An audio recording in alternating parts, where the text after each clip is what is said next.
दोस्तों, इस दुनिया में दो किस्म के लोग होते हैं, एक आस्तिक और दूसरे नास्तिक। अब बात चालू ही हुई है तो मैं इन दोनों के बारे में सारांश में बता ही देता हूँ।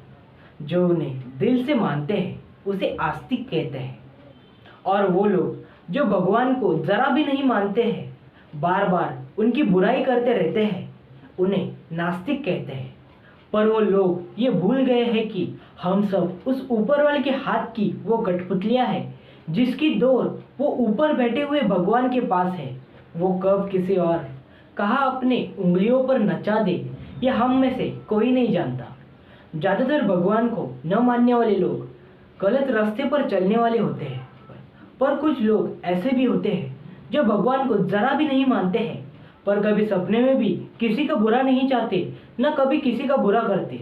शायद ऐसे ही लोग भगवान को अच्छे लगते हैं, और समय समय के साथ वो उस इंसान के साथ आप म्यूचुअली खेलते रहते हैं। हमारी आज की कहानी इसी बेस पे है, तो चलो शुरू करते हैं छूकर मेरे दिल को के अगले भाग को, जिस कहानी का नाम है तू है कमाल बाप्पा। दोस्तों, इस कहानी के लेखक है जितेंद्र विष्णु सावंत। दोस्तों, आपको वीडियो पसंद आए तो like and subscribe. Omkar Majgaonkar एक आइसक्रीम कंपनी का मालिक है। आज उसके कंपनी में सैकड़ों वर्कर काम कर रहे हैं। एक अनाथ आज सक्सेसफुल इंसान है। ये एक आश्चर्य की बात है, पर कहते हैं ना कि चांद पर भी दाग है। ऐसा ही कुछ ओमकार के बारे में कुछ लोगों की ये राय है कि वो एक नास्तिक है। वो भगवान को ज़रा भी नहीं मानता। उसे भगवान पर बड़ा गुस्सा है। क्यों ना हो, छोटी सी उम्र में ही उसके माँ बाप को इसी भगवान ने उससे छीन लिया था। किस तरह इतनी छोटी सी उम्र में वो बिन माँ बाप के इतना बड़ा हुआ, वो खुद ही जानता है। आज वो जो भी है अपने खुद के दम पर है। आज अगर इस दुनिया में उसका सबसे बड़ा दुश्मन है तो वो है भगवान। उसकी भगवान से ज़रा भी नहीं बनती। पूरे कंपनी को मालूम है कि ओमकार किस तरह का मालिक है। वो अपने वर्कर को पूरे ख्याल रखता है। उनके हर एक सुख दुख में वो शामिल होते आया है।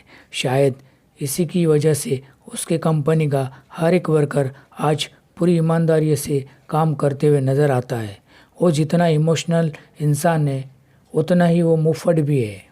कोई भूले से भी उसके ऑफिस में भगवान के नाम पर चंदा मांगने आता है तो समझो फिर उसकी कोई खैर ही नहीं। हिंदी में एक कहावत है, नेकी करो और उसे दरिया में बहाओ। ऐसा ही कुछ ओमकार कर रहा है। वह अपने कमाई का 1/4 हिस्सा गरीब अनाथ बच्चों की पढ़ाई और उनकी परवरिश में देता आया है। ये सब उसे खुद को और उसे मालूम है, जिसे हम भगवान कहते हैं। उसने कभी अपने नेक कामों का ढिंढोरा नहीं पीटा। शायद इसी की वजह से भगवान उसके साथ और उसके पास है। पर ओमकार को कभी इस बात का एहसास नहीं हुआ कि वो उसके साथ है और उसके पास है। कहते हैं कि सुबह का भूला अगर शाम को अपने घर लौटे तो उसे भूला कहा नहीं जा सकता। ऐसा ही कुछ एक दिन ओमकार के साथ होता है। हर साल की तरह उसके कंपनी के एक बुजुर्ग शांताराम इंदुलकर गणपति की छुट्टी की अर्जी लेकर उनके ऑफिस में आते हैं। उनकी अर्जी पढ़ने के बाद ओमकार तुरंत उनसे कहते हैं, चाचा जी, क्यों आप जैसे लोग ये गणेश चतुर्थी, ये रोज़ा, इसके लिए बेफिजूल छुट्टियाँ लेकर अपना नुकसान करते रहते हो। अरे छुट्टियाँ बितानी है तो अपने परिवारों के साथ बिताइए, आराम करने के लिए बिताइए, या फिर अपने दोस्तों के साथ एंजॉय करने के लिए बिताइए। ये भगवान के लिए, ये बात मुझे ज़रा भी पसंद नहीं है। अभी मुझे एक बात बताइए, कल अगर आप हमेशा के लिए घर में बैठ जाओगे तो क्या तुम्हारा एक गणेश आपको या आपके परिवार को संभाल पाएगा? नहीं ना। इंसान अपने हाथ में घड़ी इसलिए पहनता है कि वो समय के साथ चल सके। समय के पहले और समय के बाद चलने वाले इंसानों को हमेशा नुकसान ही सहना पड़ता है। इस पर शांताराम चाचा जी उससे उसी के अंदाज में कहते हैं, बेटे तुम्हारी बातों में तो तथ्य है, पर तुम ये शायद भूल गए हो, हाथ में घड़ी पहनने से हम समय को अपने काबू में नहीं कर सकते।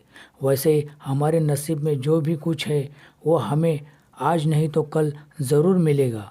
आज जो तुमने कमाया है वो उस ऊपर वाले के वजह से ही तुम्हें मिला है। समझो, अगर बचपन में ही तुम्हारे माता पिता का स्वर्गवास नहीं होता, वो आज तुम्हारे साथ तुम्हारे पास होते, तो क्या आज तुम वैसे ही मेहनत करते जो तुमने अपने माता पिता के स्वर्गवास होने के बाद बचपन में की थी? नहीं ना बेटे, ये उसी का नियम है कि गरम लोहे पर हथौड़ा मारने से उस पर मनचाहा आकार आ सकता है। मुझे पता है कि तुम भगवान पर क्यों नाराज़ हो और तुम्हारा नाराज़ होना भी जायज़ है, पर हमें ये कभी नहीं भूलना चाहिए कि वो अगर किसी की हंसी छीनता है तो किसी को खुशी भी देता है। मेरा दिल आज ये कह रहा है, एक दिन वो खुद तुमसे वो सब करवा के लेगा जो कभी तुमने सपने भी नहीं सोचा होगा। पर हाँ, वो वे सब कब और कैसे करवा के लेगा ये मैं नहीं कह सकता, क्योंकि छोटे से नाले से निकले हुए पानी को भी एक दिन सागर में जाकर मिल जाना पड़ता है। ये तो प्रकृति का नियम है। इसे ना मैं बदल सकता हूँ ना आप। पता नहीं, पर अब जो शांताराम चाचा जी जो भी बातें कर रहे थे वो ओमकार शांत होकर सुन रहा था। फिर वो आगे कहता है, आपको तो पता है मैं ये भगवान को नहीं मानता। इस पर शांताराम चाचा जी एकदम इमोशनल होकर कहते हैं, बेटे ये साल इस कंपनी में मेरा आखिरी साल है। अगले साल मैं रिटायर होने वाला हूँ। हर साल मैं आपको हमारे घर आने का न्योता देते आया हूँ, पर आप कभी नहीं आए। बस फिर क्या। शांताराम चाचा जी की यह बात ओमकार के दिल को लगती है। वो इमोशनल होता है और शांताराम चाचा जी से कहता है, मैं कल ज़रूर आऊँगा, और हाँ, सिर्फ आपके कहने पर, किसी गणेश या बाप्पा के लिए नहीं। दूसरे दिन ओमकार चाचा जी के घर 7 बजे आता है। चाचा जी ओमकार का अपने घर के सदस्य की तरह स्वागत करते हैं। अपने घर के एक एक सदस्य से उससे मिलाते। आज उन सभी से मिलने के बाद उसे पहली बार यह एहसास होता है कि घर घर में रहने वाले लोगों की वजह से बनता है। इस वक्त वो शांताराम चाचा जी के घर के सभी सदस्य से बातें करता है, पर वो बाप्पा की ओर एक बार भी नहीं देखता। पर उसे क्या पता था कि बाप्पा उसे इस वक्त देख रहा है। अंत में वो सभी से इजाज़त लेकर अपने घर जाने के लिए निकलता है। अनंत चतुर्थी होने की वजह से आज रास्ते पर बड़ी ट्रैफिक है, इसलिए वो एक जगह अपनी गाड़ी खड़ी करता है और वहाँ से चलने के बाद वो एक जगह खड़ा होता है जहाँ पर बाप्पा का विसर्जन हो रहा है। बस फिर क्या। जब उसे पता चलता है कि यहाँ भी उसे बाप्पा ही दिख रहे हैं, तब वो वहाँ से अपनी गाड़ी की ओर जाने के लिए निकलता है। और तभी एक पुलिस कांस्टेबल उसे बीच में ही रोकते हुए कहता है, ए हीरो, कहाँ जा रहा है? इस पर ओमकार तुरंत कहता है, कहाँ मतलब? अपने घर जा रहा हो। इस पर वो कांस्टेबल आगे कहता है, अपने गणेश जी का विसर्जन किए बगैर जाओगे? इस पर ओमकार फिर कहता है, कौन गणेश और किसका गणेश? आपका दिमाग तो ठिकाने पर है ना? उसकी यह बात सुनकर उस कांस्टेबल को गुस्सा आता है। वो ओमकार के करीब जाकर कहता है, ए शाने, खुद को शाना समझता है क्या?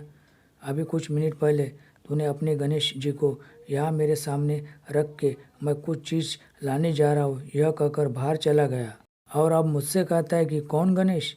अरे गणेश जी का अपने हाथों से विसर्जन करने के लिए लोग मरे जा रहे, और तू खुद अपने घर के गणेश जी का विसर्जन करने के बजाय उसको छोड़कर चला जा रहा है।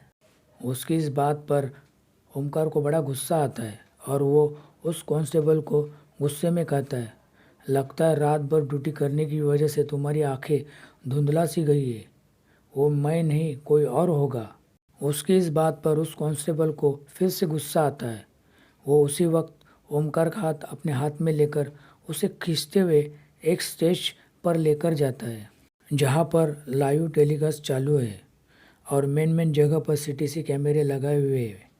वो कुछ मिनट पहले वाली वीडियो रिकॉर्डिंग को बैक में लेके जाता है। जब उस वीडियो रिकॉर्डिंग में से कुछ सीन ओमकार देखता है तो उसके पैरों तले की ज़मीन खिसक जाती है। वो उस वीडियो में ये देखता है कि ओमकार खुद अपने हाथों से बाप्पा को नीचे रखता है और कुछ चीज़ लाने के लिए बाहर जा रहा है। ये सब वीडियो दिखाने के बाद वो कांस्टेबल ओमकार से कहता है, ये तू ही है ना कि तेरा भूत है? अभी सीधी तरह से अपने गणेश जी का विसर्जन करता है कि तुझे अंदर डाल दूँ? बस फिर क्या। आंखों देखा चमत्कार देकर उसे शांताराम चाचा जी की वो कल वाली ऑफिस की बात याद आती है कि कल चाचा जी ने उससे ये कहा था कि देखना एक दिन तुम खुद उसके पास जाओगे, पर कहाँ और कब जाओगे ये मैं नहीं कह सकता। उनकी ये बातें याद आते ही वो फिर एकदम शांत सा हो जाता है। आखिर वो अपने हाथों से गणेश जी का विसर्जन करता है। आज इस बात को 2 दिन हो चुके। वो गणेश जी के विसर्जन का किस्सा उसने अब तक किसी को नहीं बताया। इस वक्त वो अपने ऑफिस में बैठा है। उसी वक्त वहाँ शांताराम चाचा जी मिठाई लेके आते। मैं दादाजी बन गया, यह खुश खबर वो ओमकार को बताते। ओमकार उन्हें सहे दिल से शुभकामनाएं देता है। फिर चाचा जी अपनी बात पूरी करते हुए आगे कहते, मैं दादाजी बन गया इस बात की तो मुझे खुशी है, पर दुख इस बात का है जिस शाम मैंने आपको मेरे घर गणेश जी के दर्शन के लिए बुलाया, उसी वक्त मेरे बहू के पेट में दर्द होने लगा और मेरा सारा परिवार उसे लेकर हॉस्पिटल पहुंचा। इस गड़बड़ी में मैं खुद भूल गया कि मैंने आपको मेरे घर बुलाया था। बस फिर क्या, शांताराम चाचा जी की यह बात सुनकर ओमकार को एक जोर सा झटका धीरे से लग जाता है। उसके कुछ भी समझ में नहीं आता कि यह सब उसके साथ ही क्यों हो रहा है। वो घर आने वाली बात शांताराम चाचा जी को ओमकार नहीं बताता। चाचा जी के जाने के बाद ओमकार थोड़ा रिलैक्स होता है। फिर वो सारी बातें याद करता है, जैसे शांताराम चाचा जी का ऑफिस में आना, बाप्पा के बारे में ओमकार को बताना, उसे अपने घर बाप्पा के दर्शन के लिए बुलाना, बाप्पा का दर्शन लेने के बाद उसका कांस्टेबल से मिलना, अपने हाथों से गणेश जी का विसर्जन करना और फिर चाचा जी का ये कहना कि जिस शाम को मैंने आपको मेरे घर आने के लिए कहा था उसी शाम मेरा सारा परिवार हॉस्पिटल में था। ये सब अंदाज़ा लगाने के बाद वो थोड़ा मुस्कुराता है और अपने चेयर से उठते हुए वो अपने ऑफिस के विंडो के पास आकर सामने आकाश की ओर देखकर अपने आप से ही कहता है, जिस इंसान ने अपने आज की ज़िंदगी में कभी तेरा नाम नहीं लिया, तेरी पूजा भी नहीं की, तेरे सामने उसका वजूद कुछ भी नहीं है, फिर भी तुमने उसे अपना साक्षात्कार दिया। मैंने हमेशा तुझसे दूरियां बनाई, पर तूने मुझसे कभी भी दूरी नहीं की। मैंने हमेशा तुझे भला बुरा कहा, फिर भी तू हमेशा मेरे पास रहा, मेरे साथ रहा। शायद इसकी वजह मेरे अच्छे कर्म थे। मैं ये भूल गया कि चुंबक उसी चीज़ को अपनी ओर खींचता है जिसमें आकर्षण होता है। वाकई तू है कमाल बाप्पा, तू है कमाल। फिर वो थोड़ा और मुस्कुराता है और आगे कहता है, आखिर तूने अपनी चालाकी से मुझ जैसे एक नास्तिक को आस्तिक बना ही दिया। तो दोस्तों, कैसे लगी आपको मेरी ये कहानी? इस कहानी के ज़रिए मैं आप सभी से यही कहना चाहूँगा कि हमें ये कभी नहीं भूलना चाहिए कि इस संसार में ईश्वर, अल्लाह, गॉड ये सभी है। वो चाहे तो कुछ भी कर सकते हैं। वो जब किसी की हंसी छीनता है तो किसी को खुशी भी ज़रूर देता है।